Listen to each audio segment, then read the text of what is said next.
Yeah, about your music. Yeah. You started playing pretty early as a kid. Piano? Yeah. Yeah, I started playing the piano. I was about 9. Yeah. And it wasn't. I was always. Wasn't really dirty music as you. No, no. What kind of music did you start playing? Why did you? When I was start 9, yeah, it was like a lot of music that I didn't like. It was like 18th century, like English folk music and stuff like that. That was just because I had a teacher come over to the house, you know. And, you had to practice there. I wanted to learn music, you know, because there wasn't much to do. And I always loved music. I just wanted to know how to do it. And I had a teacher come over, but the kind of music that I was learning wasn't the kind of music that made me want to play, you know? Yeah. And I put up with that for a few years, trying to learn the technique. But I didn't really practice much because, you know, I'd rather play football or, you know, basketball or something. You know, you end up playing the day that she would come over to the house. You know, that's what you do when you're a kid. You can sit around and practice, you know, like, it's boring.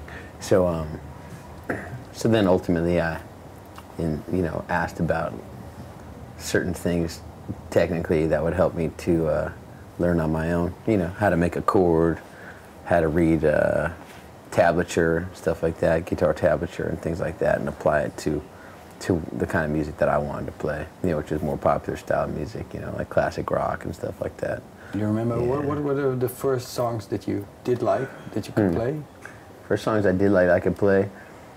Probably Procol Harum, Whiter Shaded Pale. It's probably the first song I ever started playing, you know, and it was my dad showed me how to do it. He wasn't a piano player, but he could just sit down and figure stuff out, you know, and just be like, oh yeah, I think I figured this out, you know. And that's probably the first one, popular style song that I could play. Okay. You know? So, yeah. And what other stuff did you like? A lot of Beatles stuff, and The Doors, and Allman Brothers, and Elton John, and Van Morrison, and Billy Joel, and man, there were so many. There's a lot of great music. Tom Petty,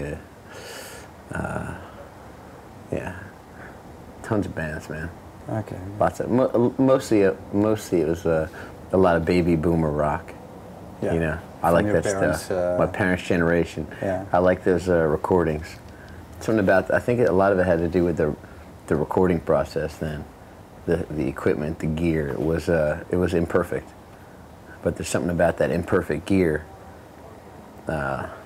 Those performances when they sound a little bit messy and they feel live, you know, and it really adds to the feeling of those albums. Yeah. Yeah. Do you, when you're recording yourself, try to accomplish the same thing? Yeah, but like that spontaneous. Not on my major records. On the stripped album, I did something like that.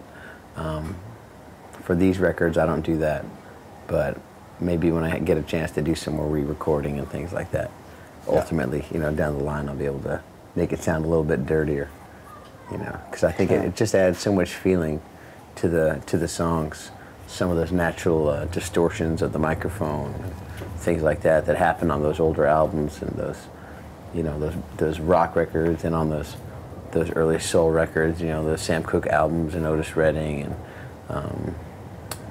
there's so many good ones, man. Bobby Bland and Freddie King albums, and a lot of it, I think, has to do with just the way those things were recorded.